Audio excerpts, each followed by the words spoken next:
Welcome back. I have one more exercise for you in order to practice unit conversions. Now we'll focus more on the units for rotations. Imagine that you have a wind turbine, and let's imagine that it rotates at an angular speed 15 RPMs, rounds per minute, and rotation is counterclockwise, so in this direction, against the clock. That's why we call it counterclockwise. The symbol omega is usually used for angular velocities, and then this small I here, that's initial. So at the very beginning, the turbine is rotating at 15 RPM. RPM means rounds per minute. So 15 RPM counterclockwise, it means that in 1 minute, the wind turbine blades will make 15 full rotations counterclockwise. So essentially, in 1 minute, the blades will rotate 15 times 360 degrees. That's what RPM means. Let's now say that due to changes in wind, there has been change in rotational velocity or angular velocity. And this change is, let's call it delta omega 1. The first change, it's 30 degrees per second clockwise. Clockwise means that you're rotating with the clock. So like this, in this way. So that's the change in rotational speed. 30 degrees per second. Not RPMs anymore, but degrees per second. So different units.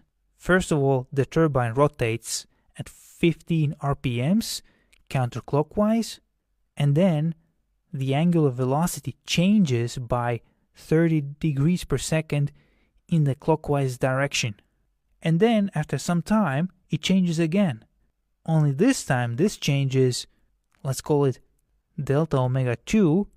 It's 216,000 degrees per hour counterclockwise. So this is your second change. Now your unit is degrees per hour. And now this change is in the counterclockwise direction. And so the first question is, what's the final rotational speed, or omega f, of the turbine in radians per second after these two changes? So your initial rotational velocity is 15 RPMs in counterclockwise direction. Then the first change is 30 degrees per second clockwise. The second change is 216,000 degrees per hour counterclockwise. And what's the final rotational speed of the turbine in radians per second? That's your first question. The second question is the following. Let's assume that each blade is 60 meters long. So this is 60 meters long, this is 60 meters long, and this is 60 meters long. And so considering that information, once you have found your final angular velocity, omega f, in radians per second, what is the tangential velocity at the tip of that turbine blade in kilometers per hour when this turbine rotates at omega f, at this final rotational speed in radians per second? So this tip here, it will either have a velocity in this direction or in this direction, depending on this omega f direction. And you have to calculate this tip velocity, and you have to express it in kilometers per hour. In general, when something rotates at omega radians per second, like this, and you have the arm length, let's call it r, and you measure it in meters, then this tangential tip velocity, it can be very easily calculated like this. V equals omega times r. That's how you calculate the tip velocity. And so, what's the tangential velocity of the tip, or let's call it v, when you know that r equals 60 meters, which is what you have here, and you have your omega f. And now this v, it needs to be expressed in kilometers per hour. So good luck, try it yourself first, and then let's talk about it in the next video. Thank you very much. Welcome back. So let's now solve this wind turbine exercise. The initial rotation speed is 15 RPMs counterclockwise. That's the initial angular velocity of the wind turbine. Then it changes by 30 degrees per second clockwise. And then it changes by 216,000 degrees per hour counterclockwise. And we need to find the final angular velocity, or the final rotational speed, in radians per second. That was our first question. And then, once we have that, then we can calculate our tip velocity in this location here in kilometers per hour. But let's start with the first question. The usual convention is that counterclockwise rotation is positive and clockwise rotation is negative.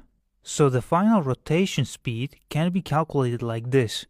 Omega final, and remember, it had to be in radians per second, it equals 15 RPM, that's omega initial, and remember, it's counterclockwise. That's why you have positive here, a plus sign. Then the first change is minus 30 degrees per second. That's your delta omega 1. And now this one is in clockwise. And that's why you have this minus sign here. And then you have plus 216,000 degrees per hour. And that's your delta omega 2 counterclockwise. That's why you have a plus sign here.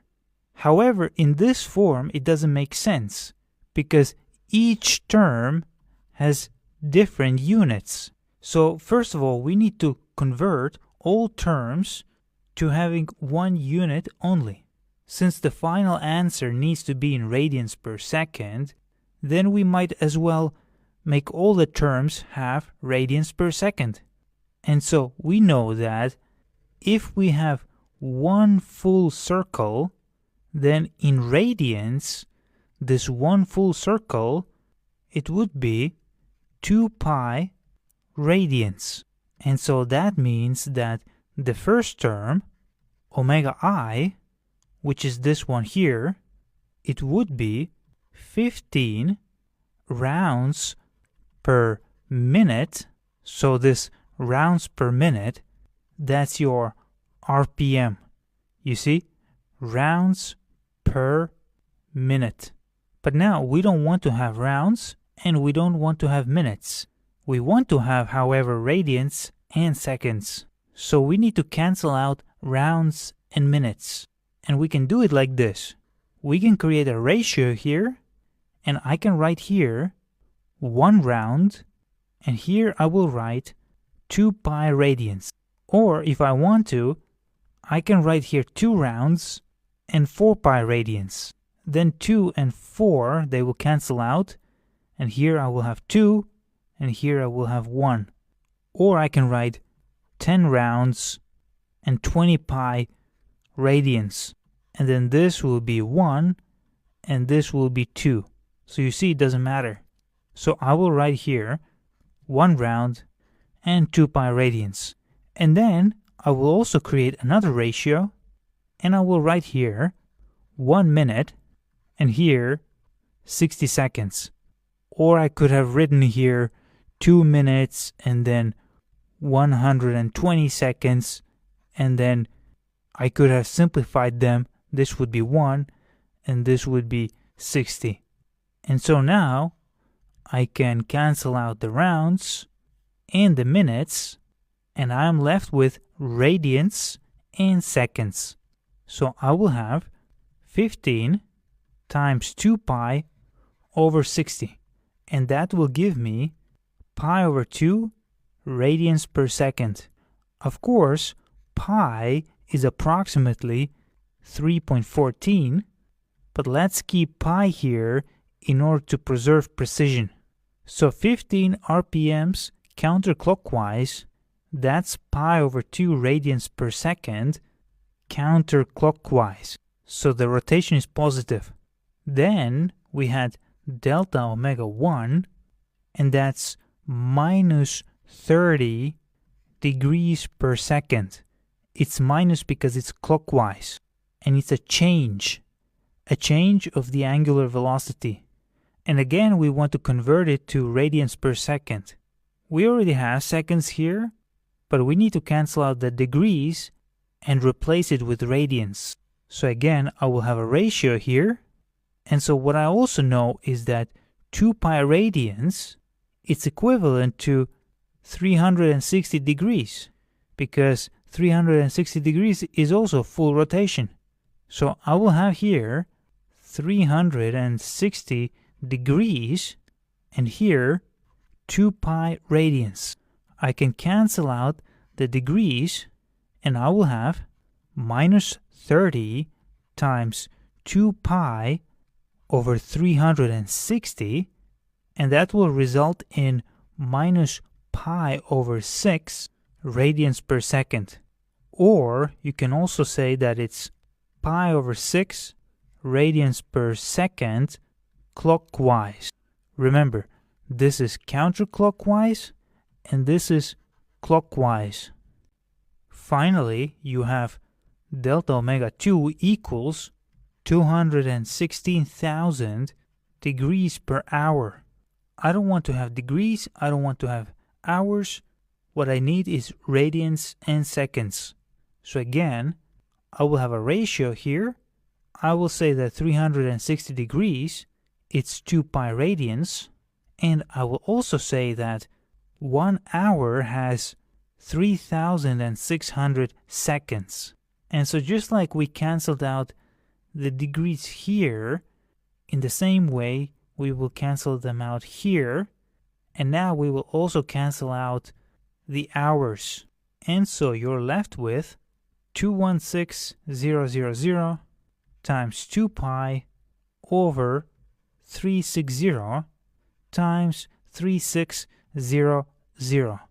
And so in the end you will have plus pi over 3 radians per second, or pi over 3 radians per second counterclockwise, like this. And now we can calculate the final angular velocity of the turbine. So omega F equals omega I plus delta omega 1 plus delta omega 2. So that will be pi over 2 radians per second minus pi over 6 radians per second and plus pi over 3 radians per second. And if you add them all up, then you will have 2 pi over 3 radians per second.